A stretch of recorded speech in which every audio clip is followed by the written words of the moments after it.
Patricia Spotted Crow, a 25-year-old single mother of 4, was sentenced to 12 years in prison, trial judge Susie Pritchett insisted that the sentence fit the crime. Spotted Crow's supposed crime was to sell $30 worth of marijuana to a government informant. Because this sale took place in the home Spotted Crow shared with her children, Judge Pritchett, displaying the inventive cruelty typical of prohibitionist zealots, claimed that the mother had involved her children in a criminal enterprise. In addition to the draconian prison sentence, Pritchett imposed a $4,000 fine on the impoverished mother, whose poverty was what drove her to sell the illicit but harmless plant in the first place. Judge Pritchett, like nearly everybody else in that profession, has a sliding scale when it comes to imposing sentences for vice-related offenses. When a police officer's wife was caught smuggling a larger amount of marijuana in her underwear, Pritchett modulated her zeal for punishment, sparing the defendant jail time in exchange for a tearful apology. Spotted Crow began her sentence 3 days before Christmas in 2009. The state parole board, responding to a public outcry, reduced Spotted Crow's sentence to 8 years. Last July, Governor Mary Fallin agreed to an early release after Spotted Crow has finished 120 days in a halfway house. Judge Pritchett retired immediately after consigning Spotted Crow to prison. After she died on June 22, 2011, Pritchett's obituary in the Daily Oklahoman described her as, quote, a role model to many and a friend to all, and confidently reported that she had joined her Savior. I have neither the ability nor the calling to assess the state of another's soul. The Bible is replete with divine condemnation of judges who show partiality and pervert justice, as Pritchett manifestly did in the case of Patricia Spotted Crow. It says a great deal about Pritchett, all of it loathsome, that she chose to make that sentence the coda to her career on the bench.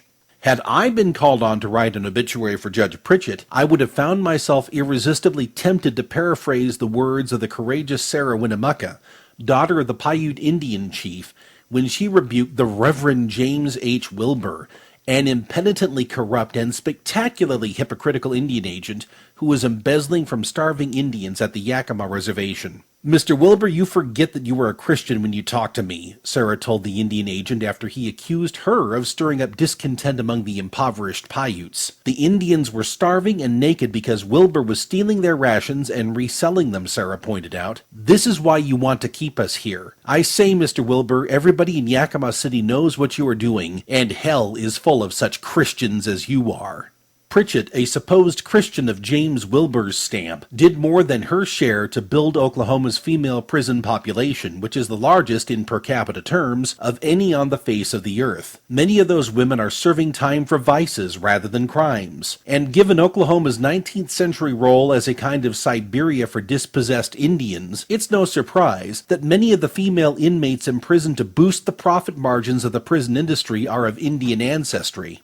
Over the past 8 years, tax victims in 3 Oklahoma counties have been forced to pay more than $24 million to settle lawsuits arising from the routine sexual abuse of female inmates. 2 former sheriffs, Melvin Hawley of Latimer County and Mike Burgess of Custer County, have been given prison terms of 25 and 79 years, respectively, for sexual assaults on incarcerated women. Hawley told one of his victims, a 19-year-old girl, that if she ever disclosed what had happened, she would, quote, end up dead somewhere floating face down in a river. Burgess used his position on the Custer County Drug Court to create what was described as a sex slave ring.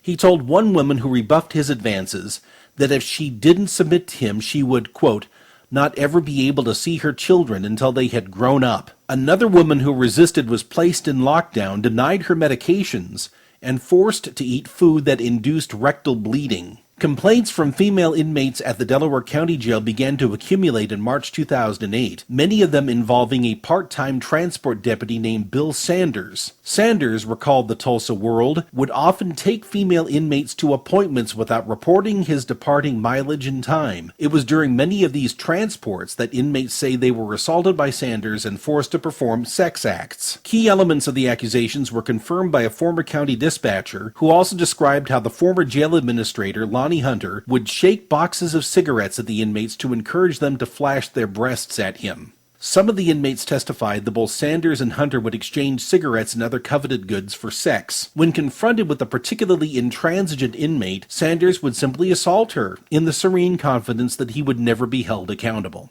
Now you said you wouldn't tell, And even if you did, nobody would believe you, because you're just a drug addict, he told one victim during a trip to the emergency room. Who are you compared to me? Sanders, who died at age 63 of natural causes in November 2008, just after being fired and just before the lawsuit was filed against Delaware County, was a part-time deputy who had no formal training and no personnel file on record. When deposed for the lawsuit, Hunter, Sanders' supervisor, insisted that he was not responsible for the crimes committed against helpless inmates. Quote, "My responsibility is to that last locked door. After that, it's up to the transport officer." The Oklahoma State Bureau of Investigation gave Sheriff Jay Blackfox a detailed report describing the sexual abuse suffered by more than a dozen women by staff under his authority. In his deposition, Sheriff Blackfox insisted that he wasn't aware of what was happening in his jail because he had read only part of the OSBI's report owing to his busy schedule. Sales and property taxes were increased to pay the settlements arising from lawsuits filed by the victims. In January 2013, residents of Delaware County will suffer an 18% sales tax increase. All purchases will be taxed at 9.3% for 17 years. The $13.5 million settlement is an amount 3 times larger than the county budget, and more than the construction price of the jail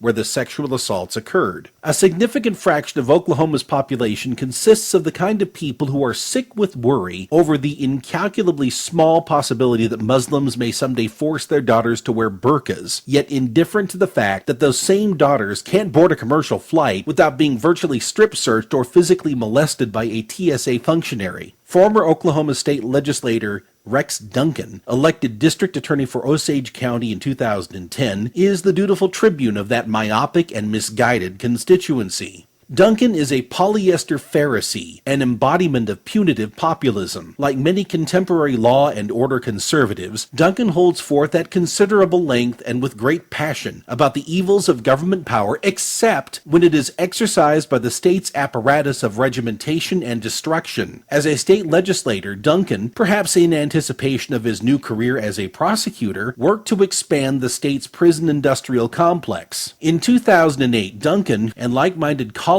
submitted 73 bills either creating new felony offenses or enhancing existing criminal offenses and their corresponding penalties. One amplification suggested by Duncan would have imposed the death penalty for repeat sex offenders. Cheerfully anticipating a windfall for the corrections industry, Duncan suggested that the state government throw some money at the good people who build and operate private prisons. He also sought to exploit the supposed immigration crisis to expand the odious practice of property forfeiture. Duncan's most notable accomplishment as state legislator was his central role in composing Ballot Question 75, intended to amend the state constitution to forbid courts from considering or using international law or considering or using Sharia law. Duncan and his colleagues grandly entitled the measure the Save Our State Amendment. In the absence of such a far-sighted measure, insisted Duncan and his claque, Oklahoma might fall prey to maniacal religious extremists who inflict cruel and degrading treatment on the women they terrorize, and who would impose barbaric punishment on people who indulge in private vices. In other words, under Duncan's nightmare scenario, Oklahoma would remain essentially unchanged, except for the religious identity of the authoritarian nitwits running the government. Oklahoma is a state in which piety has curdled into punitive sanctimony. Thanks to the wise and perceptive people in Oklahoma's state legislature, residents can take comfort in this thought: